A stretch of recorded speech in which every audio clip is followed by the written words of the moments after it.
Pancho Villa, born June 5, 1878, Hacienda de Rio Grande, San Juan del Rio, Durango, Mexico, died July 20, 1923, Parral, Chihuahua, was a Mexican revolutionary and guerrilla leader who fought against the regimes of both Porfirio Díaz and Victoriano Huerta, and after 1914 engaged in civil war and banditry. Villa was the son of a field laborer and was orphaned at an early age. In revenge for an assault on his sister, he killed one of the owners of the estate on which he worked and was afterward forced to flee to the mountains, where he spent his adolescence as a fugitive. In 1910, Villa joined Francisco Madero's uprising against the dictator of Mexico, Porfirio Díaz. During the rebellion, Villa, who lacked a formal education but had learned to read and write, displayed his talents as soldier and organizer. Combined with his intimate knowledge of the land and the people of northern Mexico, those gifts enabled him to place at Madero's disposal a division of trained soldiers under his command. After the success of the revolution, Villa remained in the irregular army. In 1912, during the rebellion of Pascual Orozco, Villa aroused the suspicion of General Victoriano Huerta, who condemned him to death, but Madero ordered a stay of execution and sent Villa to prison instead. Villa escaped from prison in November and fled to the United States.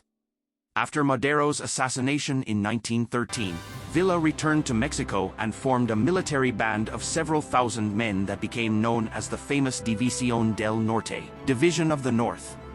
Combining his force with that of Venustiano Carranza, Villa revolted against the increasingly repressive and inefficient dictatorship of Huerta, once again revealing his military talents by winning several victories.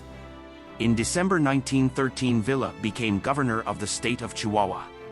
With Carranza, he won a decisive victory over Huerta in June 1914.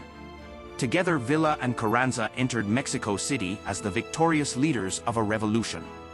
Distrust and rivalry between the two men, however, soon led to a break between them, and Villa was forced to flee Mexico City with the revolutionary leader Emiliano Zapata in December 1914.